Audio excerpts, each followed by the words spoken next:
You're listening to Ask Dr. Jake. My name is Dr. Jake Tucker, owner and founder of Good Life Family Chiropractic here on the south side of Lincoln. You can find us on the web, goodlifefamilychiropractic.com. You can also call or text us at 531 289 7100. And you may want to write that number down because when you hear what I'm hearing today, you're just going to want to take a different look at who you put in charge of your health. Because our freedoms in this country, when it comes to our healthcare, they're being trodden on. They're being ripped away from us, and it's happening one mask at a time. These mask mandates, I get why people would want to wear a mask, and I'm not judging anyone for their decision to wear a mask. That's your health freedom. That's your choice. But our mayors and governors across this country, and even to a certain extent, the legislature and legislative bodies, they're overstepping their bounds. They are mandating that if you want to do business in this country, you want to enter a public space, you have to wear a mask. And they're making statements based off of an authority that they do not have. But we give them that authority when we make the choice to follow rules and laws that are going against our freedoms. And now I'm not saying that this is a religious issue at all, but it really does. Freedom is one of those things that in our Declaration of Independence, we have stated as a people that our nation is founded on this idea that every man is entitled to life, liberty, and the pursuit of happiness. And yes, women too, black men, black women, brown, green, I don't care. But if you were created in the image of God, that you are entitled to the pursuit of life, liberty, you're entitled to life, liberty, and the pursuit of happiness. And that's not happening in this country anymore. Right now in this country, our health organizations, the organizations that we have put in charge of our health, that we've given responsibility for our health to, are working off of bad information, a bad ideology when it comes to health.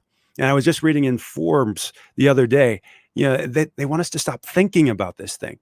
Forbes magazine, this article comes out and says, you as an intelligent individual do not have the capacity to interpret the data. You should stop doing your own research. You should listen to the authorities on this and just accept what they've given you. Don't think for yourself. Don't interpret this knowledge in a community. Just take our word for it. Do what we say so that you can be healthier. But when you look at the data, the science isn't settled. The science isn't settled. The experts in this continue to get this wrong, and that's science. We learn from getting this wrong. And we're so early. We hardly even know what COVID is. We hardly know how it affects us. What we know is it doesn't affect us anywhere near as much as what we said it would. We expected millions and millions and millions of deaths when this thing started. We expected millions and upon millions of people to die from this thing, and they're not. And not because we quarantine. You look at a country like Sweden, and they're not seeing any higher mortality rate than any other country. They had a few errors in the process, just like the rest of us did, but Sweden is doing excellent. You look at this and you look at what these organizations are saying.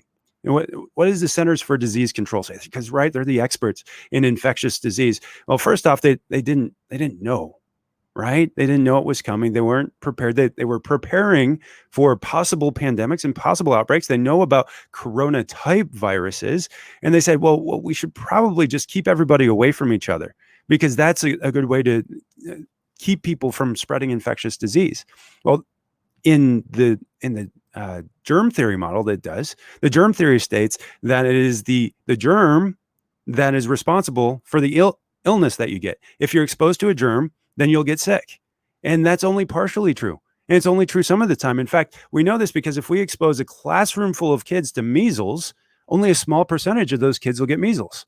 And yeah, it's high and some people have side effects and it can be dangerous in certain conditions, but ultimately most people, when they're exposed to measles, don't get sick. And so this theory, the germ theory, it was actually created in the late 1800s by a guy that you probably know his name. His name is Louis Pasteur. He was responsible for the pasteurization process, but he had a counterpart at the same time who his name was Beauchamp.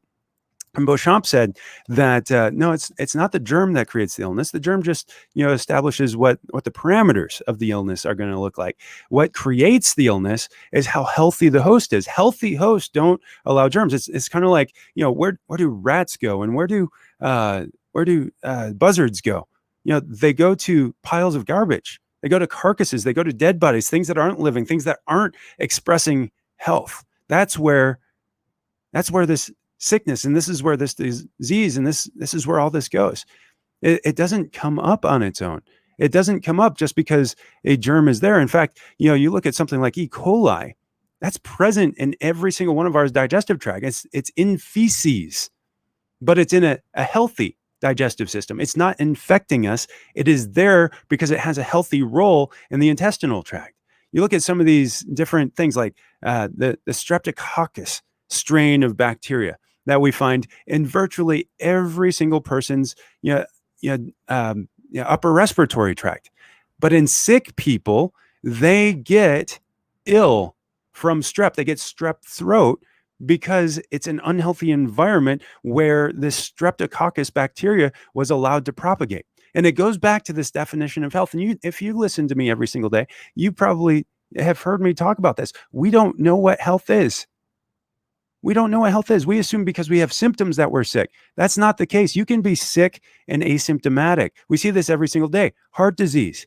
How many people that are listening to this show right now know somebody who's had a heart attack and they looked and felt fine the day before? It happens way more often than we even think about, because right now, between heart disease and cancer, that's 2/3 of deaths, 840,000 deaths from heart disease last year. And for most people, they were asymptomatic for 20 years while they had cardiovascular disease actively building and growing inside their body before they had the heart attack. Cancer, 600,000 deaths last year. Second leading cause of death, expected to surpass heart disease, the number one cause of death in the United States this year. It's growing, not cardiovascular disease shrinking. Cancer is growing. Why is cancer growing? Well, because we can't even detect it early. Early detection. You go for your colonoscopy, you go for your mammogram, you go for your prostate check. You do a follow-up test because maybe they found something a little off. the CT scan, the MRI, the PET scan. All these tests, even by the best test, the gold standard, takes 8 years for cancer to grow in your body before it's detectable. Waiting until you feel it is nonsensical because it's already there. It's already killing you. It's already killing organs inside your body. You have to be proactive with your health. You can't wait until you feel it, and you have to be able to measure what health is. Let's throw out this definition that if I look good and feel good, I must be healthy.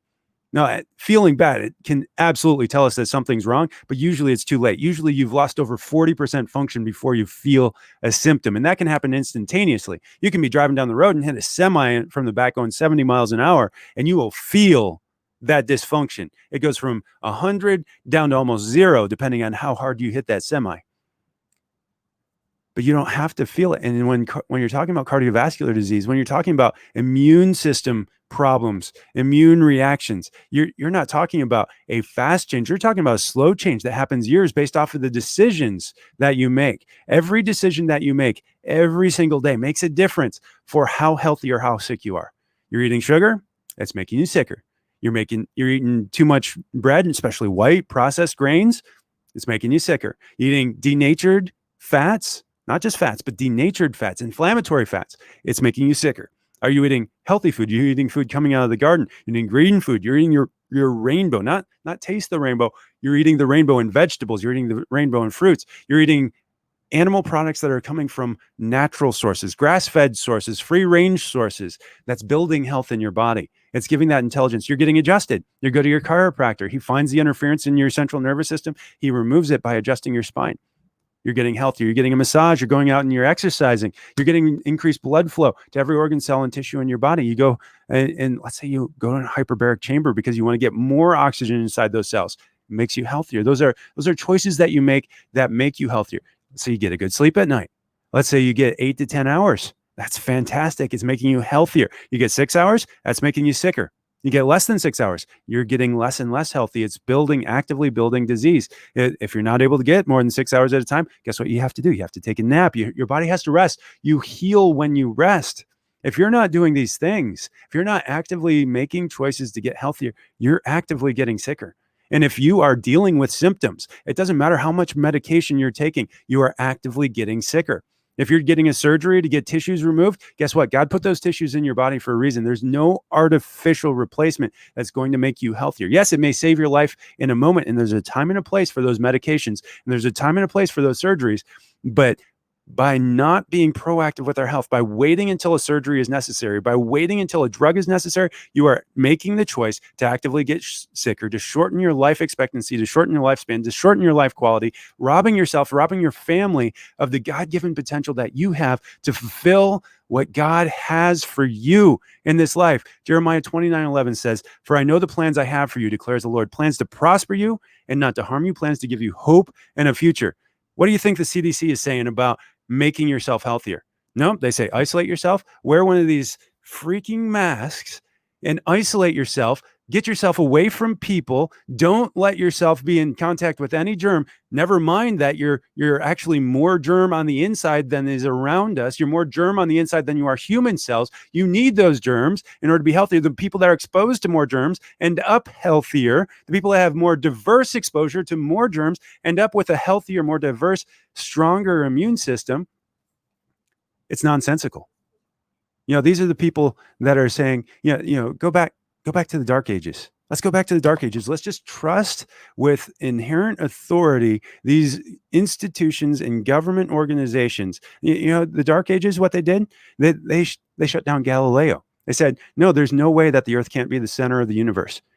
The earth has to be the center of the universe because, when God stopped the sun in the sky, it was because the earth is the center of the universe. The sun has to be revolving around the earth, not the other way around. It can't happen. It can't happen. God gives us tools. God gives us science. Science doesn't explain anything without God being at the center, but we can't limit scientific expression. We have to have the opportunity to be wrong. We can't just say, take somebody's word for it. We can't say the science is settled because the science is never settled. You think once we found gravity, once Sir Isaac Newton discovered gravity, that the science was settled on gravity? No, we continue to explore and discover new things about gravity. We know that there's a gravitational pull from these stars that have imploded, creating these black holes that have their own gravitational pull. It's antimatter.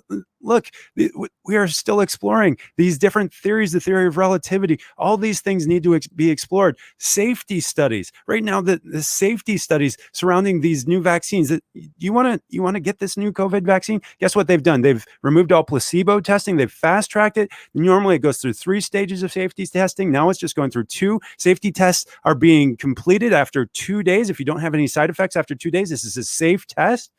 This is not science. This is not happening. This is foolishness that we're doing right now. And if you're ready for a new mindset on this, make sure that you're following and liking and sharing this information every single place, every single day. Tune in every morning for another episode of Ask Dr. Jake. I'll see you next time.